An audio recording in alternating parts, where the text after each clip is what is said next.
Hello there, and welcome to this video on the Daystate Huntsman Classic. In this video I'm going to be taking a fully functioning and complete rifle, and I'll be breaking it down into individual components. As we walk through this process, I will also be giving you some service tips and some things to look out for. With that all said and done, the rifle that we have in front of us is a sub 12 pound 177 Huntsman Classic. Although I will say, the information in this video will also be relevant to the other calibers and other power levels. With that said, on your screen now will be a complete list of all the tools that I'm going to use in order to carry out this disassembly procedure. It includes all of the Allen key sizes, all of the spanner sizes, and finally any Daystate specific tooling required to complete the job. With that all said and done, we can begin on the disassembly procedure. The first thing we need to do is cock the rifle and then remove any single shot loader or magazine present in the breech.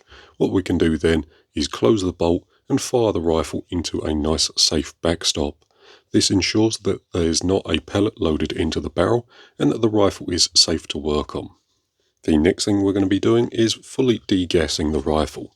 Now there are a couple of different ways to do this, and I'll run through a couple very briefly. The first and easiest way is to use the specific Daystate degassing tool, this one here. To use this, all we do is unscrew the Foster fitting from the end, clip that onto the end there, then we can screw in our adapter. Generally speaking, what you would do is screw in the tool until you felt the end of the tool contact with the one-way valve in the cylinder, at which point you would continue screwing until the rifle started to leak air out of the Foster fitting at the front here.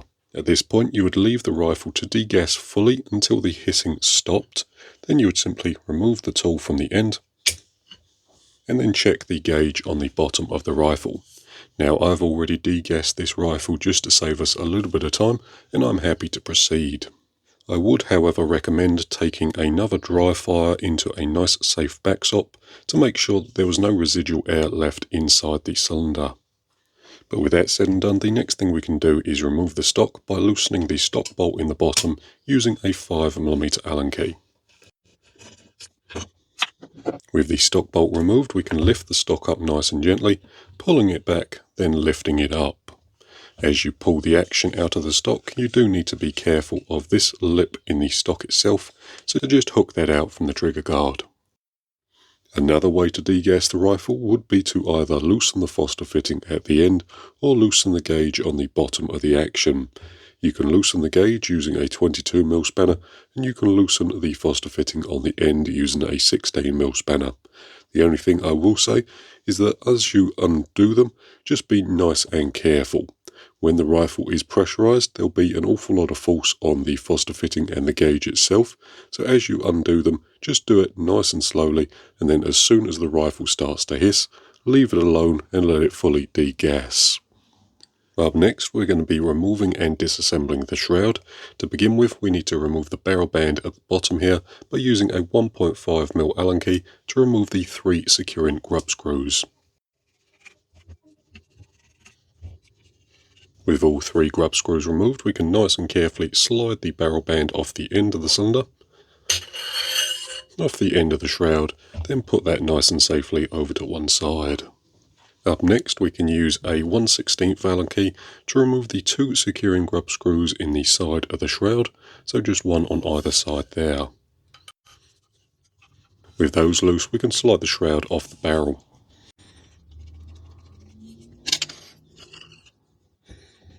To fully disassemble the shroud, we are going to need to remove the end cap, and we're going to be doing that using a nice wide flat-bladed screwdriver. The end caps themselves are normally done up fairly tight from the factory, and they can be secured in place using a small amount of Loctite.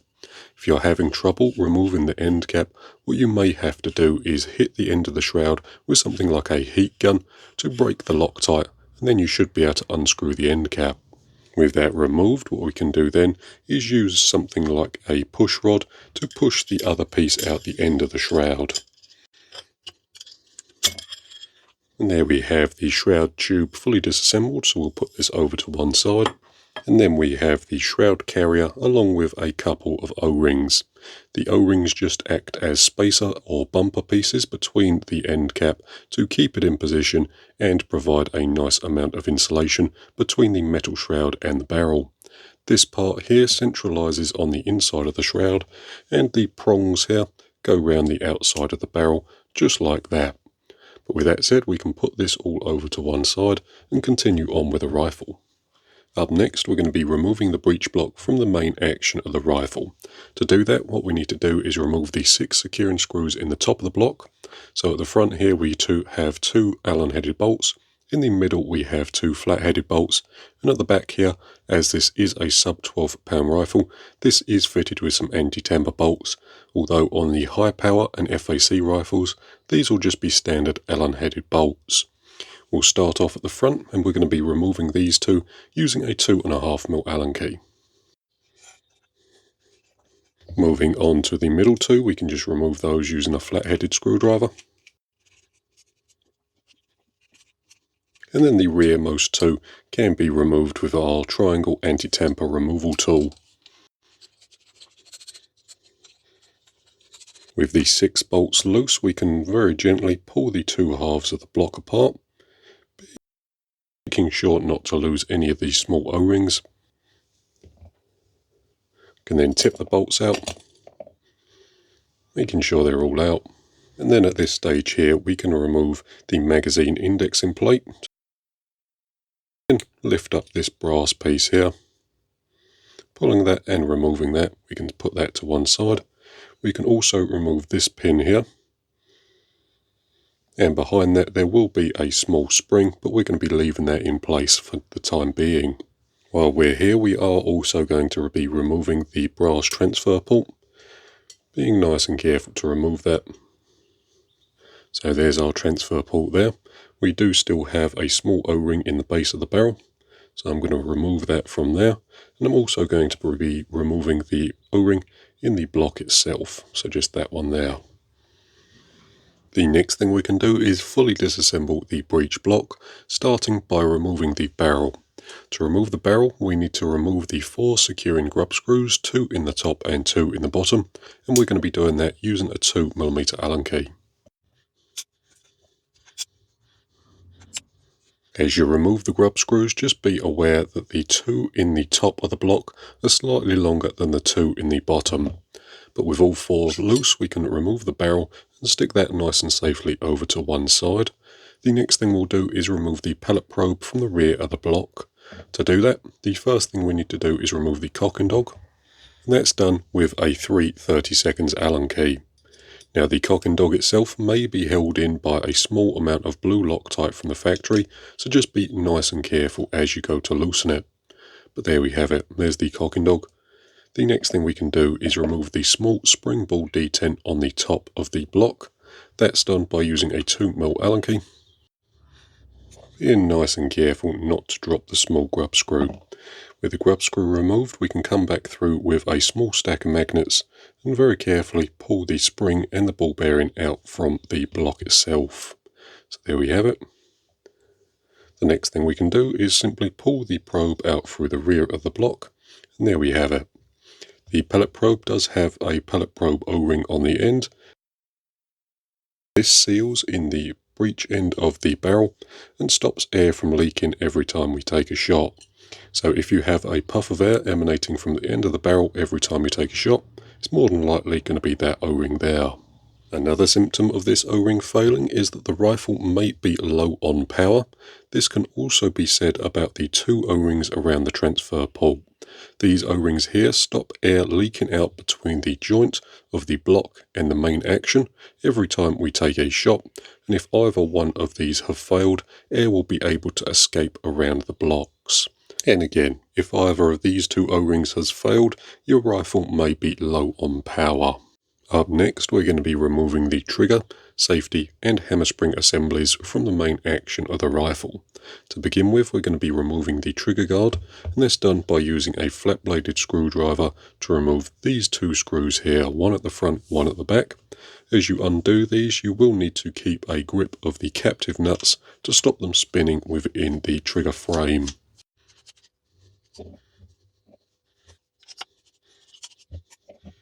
So there we have the trigger guard removed. The next thing we can do is start removing the trigger components. First, we can use a small Allen key or punch to remove this rearmost pin here. And then we can remove the trigger blade itself, being nice and careful not to lose the small spring on the back of the blade. Up next, we need to remove this spreader piece from inside the trigger frame. To do that, we're going to be removing this screw using a 2.5mm Allen key. Then we can come through with a nice set of needle nose pliers and remove this spacer piece from the middle of the frame. So there's just that piece there. Up next, we can remove the other pins, again either by using a small Allen key or a small punch. Being nice and careful not to lose the springs as we pull the components out. And then the last one at the front here. With that done, the next thing we can do is remove the safety from the back. And to do that, I'm going to be taking my 1/16 Allen key and removing these two screws here. As you remove these, just keep a good firm grip of the safety, as hammer spring pressure will want to force it off. With both of the grub screws removed, the safety can be allowed to come off the rear of the action. Then we can also remove the hammer spring along with the anti-rattle guide. The next thing we can do is remove the hammer from the action, and to begin with we need to remove this screw in the top of the hammer using a 2.5mm Allen key.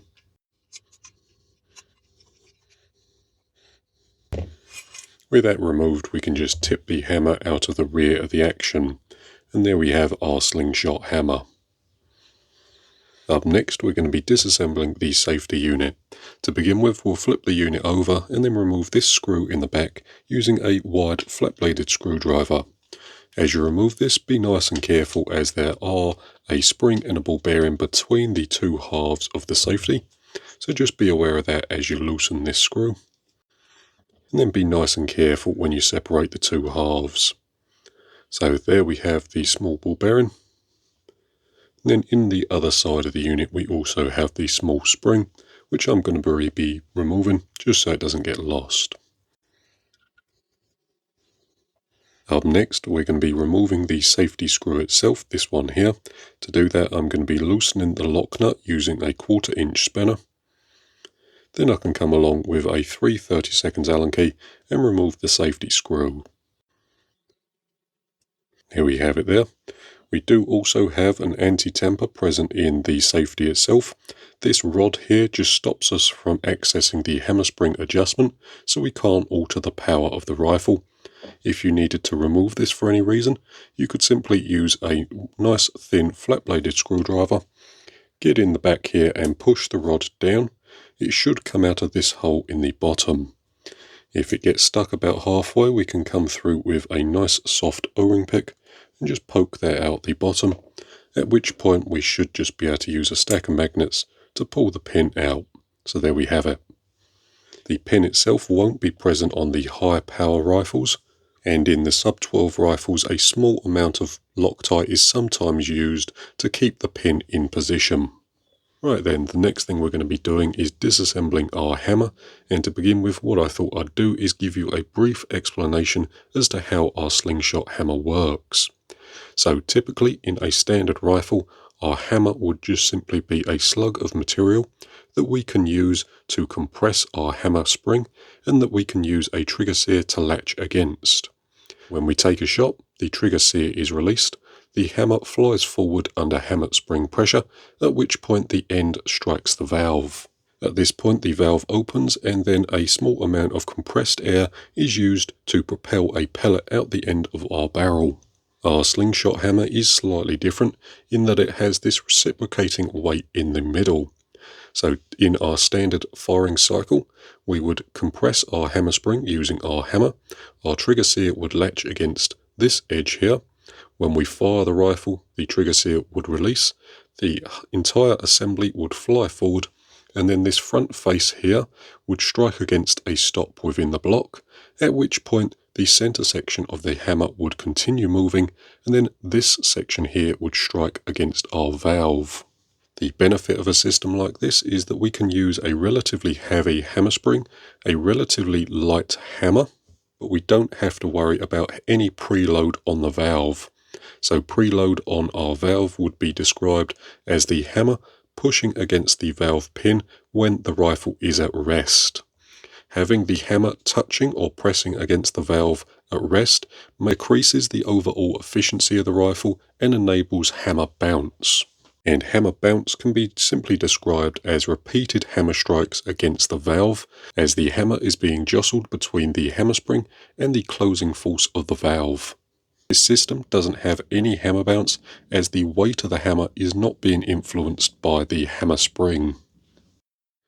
With that said, to disassemble the hammer it's nice and simple. The first thing we're going to be doing is removing this locking screw in the side of the hammer.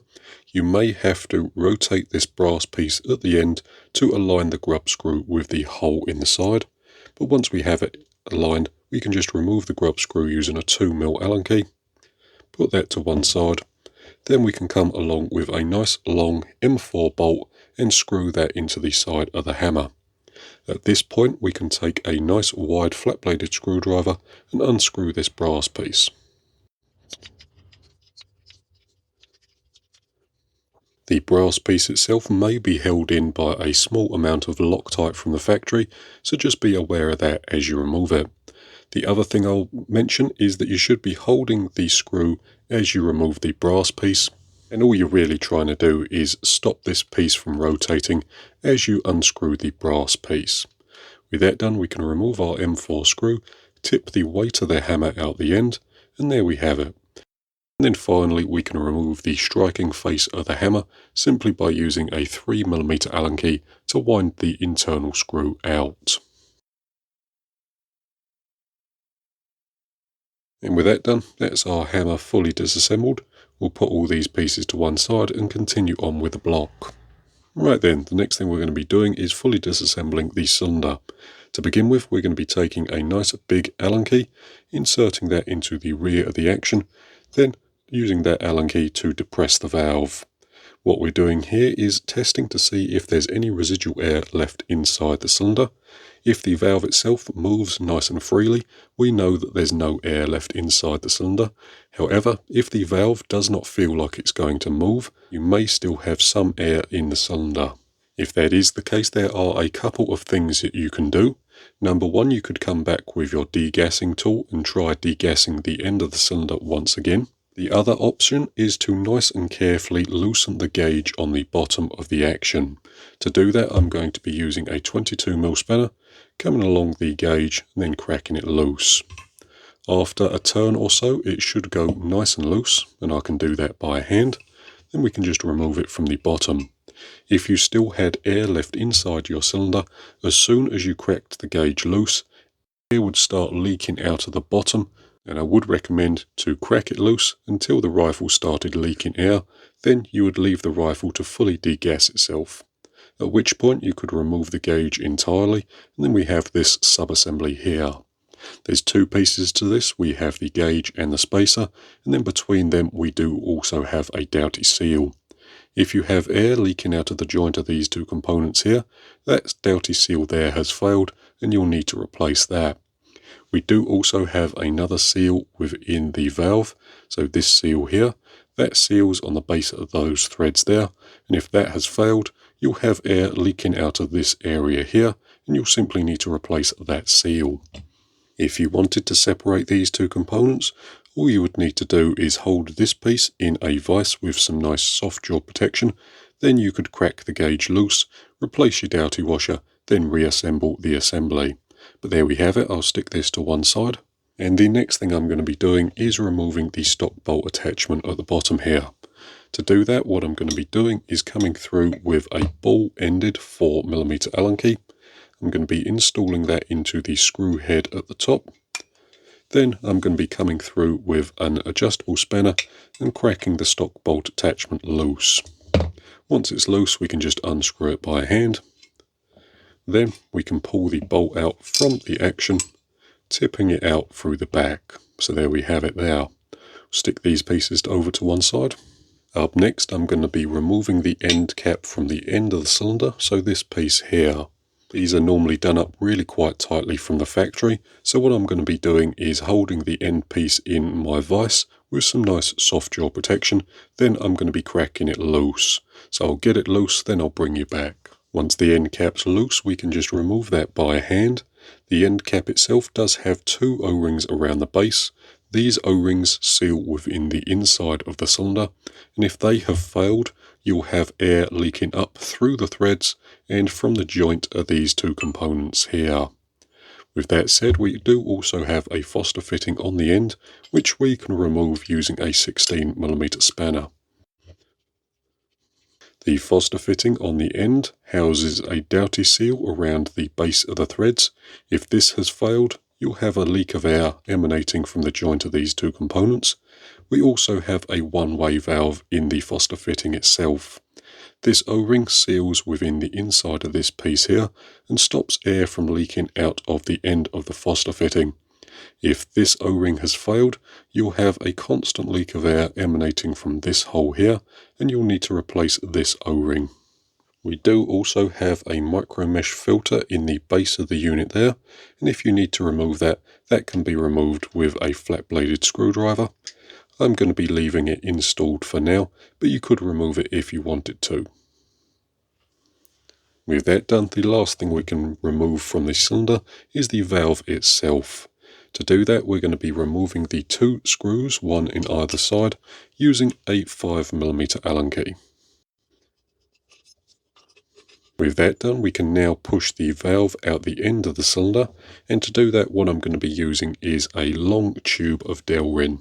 If you didn't have access to a tube of Delrin, you could also use something like a broom handle or something like a pellet rod, although you would have to be careful not to mar the end of the valve or score the inside of the cylinder. Right then, the last thing we're going to be doing is fully disassembling the firing valve for the rifle. To begin with, the first thing I'm going to be doing is taking a set of calipers and just taking the overall length measurement of the valve.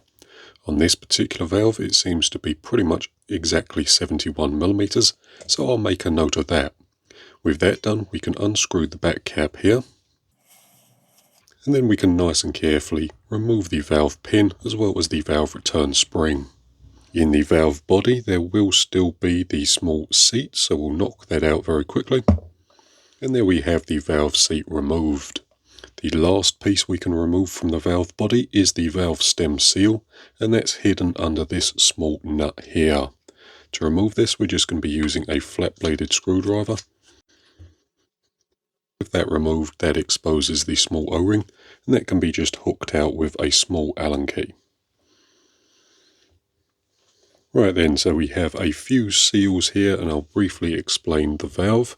So to begin with, we took the measurement or the overall length of the valve because this back cap here is slightly adjustable, and adjusting this will alter the amount of valve return spring pressure, and that could alter the power of the rifle. So what we need to do when we rebuild it, we need to get that in pretty much the exact same position so that the power of the rifle will be consistent. Up next, we have 3 seals. This one around the outside of the valve stops air from leaking around the valve body. If this O-ring here has failed, you'll have air leaking out of any one of these holes around the valve body in the air cylinder. So just any one of those there. Next up, we have the valve seat along with the sealing O-ring around the outside. The beige part is our valve seat, and that seals against our valve pin and stops cylinder pressure from leaking out through the transfer port, up the barrel and out of the end. The outside O-ring does pretty much the same job, however this seals on the aluminium piece of the valve itself. And if you have a bad seal between your valve seat and your valve pin, air will be able to leak out the end of the barrel. The same can be said about this O-ring here. If this O-ring here has failed, again you'll have air leaking out of the end of the barrel. Our last O-ring, this one here, is our valve stem seal. Now this O-ring is not a constant pressure O-ring, meaning that it only sees pressure when we fire the rifle. This O-ring stops air from leaking up through the hammer well, and if this O-ring has failed, your rifle may be low on power and you may be able to feel a small puff of air emanating from the hammer area. With that all said and done, that's pretty much going to do it for this particular video. In our next video, we'll be taking these individual components and rebuilding them into a fully functioning rifle. But for now, thank you very much for watching. I hope it's been interesting or useful, and we'll see you in the next one.